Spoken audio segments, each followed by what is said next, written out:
দাঁড়ান দাঁড়ান, যাদের মোটরসাইকেল আছে না তারা ভিডিওটা প্লিজ একবার দেখুন। তার কারণ আজ আমি আপনাদেরকে এমন একটা টিপস দিতে চলেছি যে আপনারা হবেন। যাদের মোটরসাইকেল আছে তারা এই ভিডিও প্লিজ শেয়ার করবেন একবার। তার কারণ যাদের মোটরসাইকেল আছে না তাদের ইন্স্যুরেন্স, ড্রাইভার লাইসেন্স, গাড়ির যাবতীয় পেপার ও পলিসি আপনাকে মানে ধোঁয়া পরীক্ষা যাকে বলে, তো আমার সব কিছু গাড়ির ছিল, ধোঁয়া চেক ফেল ছিল। তো আমি আপনার সাজিমুড় থেকে আসলাম জঙ্গিপুর। তো আমাকে টোল ট্যাক্সে RTO police, Jangipur RTO police আমাকে ধরেছিল। তো ওখানে আমার ধোঁয়া চেক ফেল শুধু একটাই কারণ, আমরা মানে বাইরে থাকি, কাজ করি। তো ধোঁয়া চেকটা এখন 100%-এর মধ্যে 80% গাড়ির ধোঁয়া চেক ফেল থাকে।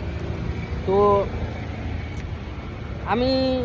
আমাকে আরটিও ফাইন করেছে 2000 টাকা। 10,000 টাকা ছিল ধোঁয়া পরীক্ষার, মানে ধোঁয়া যদি পলিসি যদি ফেল থাকে তাহলে 10,000 টাকা অবধি ফাইন ছিল।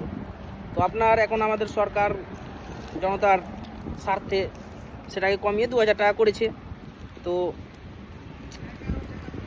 আমি এই 2000 টাকা আমি আমার সরকারের কাছে ফাইন না নিয়ে, মানে অনলাইনে ফাইন না নিয়েও আমি কিছু দিয়ে দিলে, আমাকে যেমন বলেছিল কিছু দিয়ে চলে যাও, যদি আমি কিছু দিয়ে চলেও যেতাম না তাহলে এই ফাইনটা আমাকে লাগতো না 2000 টাকা, কম কিছু পরিমাণ পয়সাটা হয়ে যেত।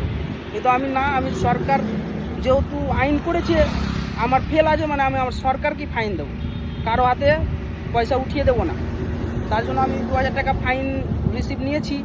আমি এটা অনলাইনে দিয়ে দেবো। তো আমি আপনাদের এই ভিডিও করার মাধ্যমে বলছি যে আপনারা যদি ফাইন হন, অনলাইনে ফাইন নেন, সরকারকে ফাইন দেন, আমাদেরই উন্নতি হবে। তো কথা হচ্ছে যে আপনারা যাদের পলিসি ফেল হয়ে গেছে, ধোঁয়া পরীক্ষা ফেল হয়ে গেছে, তারা প্লিজ করে নেন। বেশি নয় দাদা, এই যে আমি করে এলাম মাত্র 90 টাকা নিয়েছে, 90 টাকা। হ্যাঁ, 90 টাকার জন্য 2000 টাকা কেন দিবেন? হ্যাঁ, এবং যদি আপনার টাইম না হয় কোনো সময় একটা টাইমে এসে করে নেন না। আমি একটা রিকোয়েস্ট করবো, আমাদের বাস্তুপুর এরিয়াতে নাইকো ধোঁয়া চেকের, ধোঁয়া পরীক্ষা করার মানে কেউ দোকান করেনি। তো আমি রিকোয়েস্ট করবো কেউ যেন একটা করে, এবং যাদের মোটরসাইকেল আছে তারা যাবতীয় গাড়ির পেপার সব কিছু যেন ঠিক রাখে। এখন আমাদের ন্যাশনাল রোডে উঠলে অবশ্যই আরটিও পুলিশ ধরবে। তো আমার ভিডিওটা বেশি বেশি শেয়ার করবেন এবং সতর্ক থাকবেন, এইটুকুই আমি বলতে চাই। তো আমি এটা যাচ্ছিলাম জঙ্গিপুর দাদা। তো